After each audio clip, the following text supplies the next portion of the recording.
తెలంగాణ రాష్ట్రంలో శుక్రవారం నుండి 450 సింగిల్ స్క్రీన్ థియేటర్లు మూతపడ్డాయని మూవీ ఆర్టిస్ట్స్ అసోసియేషన్ ఆంధ్రప్రదేశ్ వ్యవస్థాపక అధ్యక్షులు సినీ దర్శకుడు దిలీప్ రాజా అన్నారు. త్వరలో మల్టీప్లెక్స్ థియేటర్లు కూడా మూతపడే ప్రమాదం ఉందని ఆయన ఆందోళన వ్యక్తం చేశారు. స్థానిక సుల్తానాబాద్ లోని మా ఏపీ కార్యాలయంలో శనివారం జరిగిన మీడియా సమావేశంలో దిలీప్ రాజా మాట్లాడుతూ థియేటర్లు మూతపడటానికి ప్రధాన కారణం థియేటర్లకు వచ్చే ప్రేక్షకుల సంఖ్య గణనీయంగా తగ్గిపోవటమేనని ఆయన వ్యాఖ్యానించారు.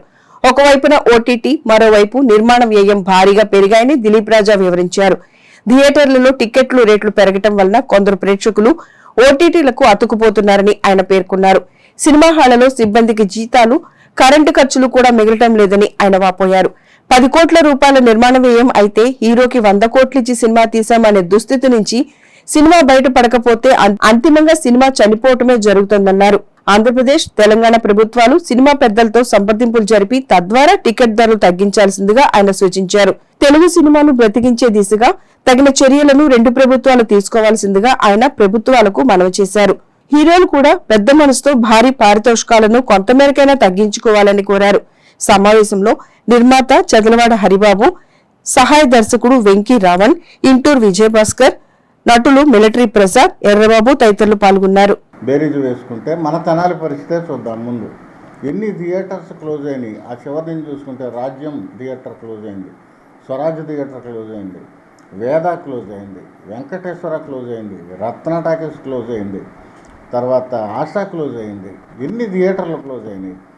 ఇప్పుడు ఆడుతున్నదల్లా ప్రియా డీలక్స్, సంగమేశ్వర, లక్ష్మీ డీలక్స్, అలంకారు, పెమ్మసాని, ఈ చిన్నది ఈ అలంకారు, గెయిటీ ఒకటే ఇవి ఆడుతున్నాయి.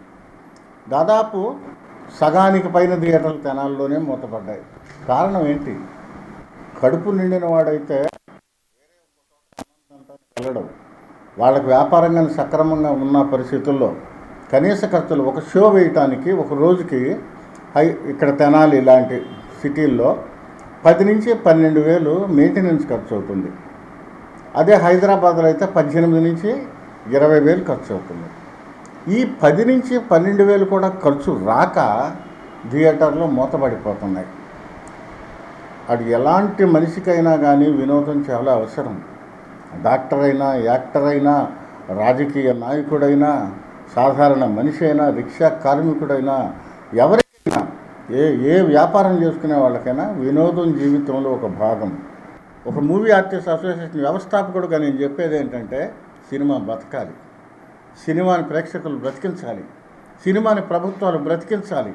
సినిమాకి ఏదైతే ఆక్సిజన్ అవసరమో ఆ ఆక్సిజన్ ఆంధ్రప్రదేశ్ ప్రభుత్వం కానీ, తెలంగాణ ప్రభుత్వాలు కానీ ఒక సంయుక్త కార్యాచరణ పద్ధతి ఒకటి తీసుకుని ప్రతి థియేటర్ కూడా ఏ విధంగా అయితే హౌ దే విల్ రికవర్ అనే దాని అంశంగా ఒక పెద్దవాళ్ళతో ఒక కమిటీ ఏర్పాటు చేసి, ఏదన్నా ఒక కమిటీ ఏర్పాటు చేసి ప్రభుత్వం నుంచి కొంత సహాయం అనేది అందకపోతే ఈ సినిమా హాళ్ళన్నీ ఇక దుర్భరమైన పరిస్థితిలో ఉంటాయి. ఇప్పటికే most of the theatres are converted as shopping malls, కళ్యాణ మండపాలు, ఇలా చాలా థియేటర్లు ఇప్పటికే మారిపోయినాయి.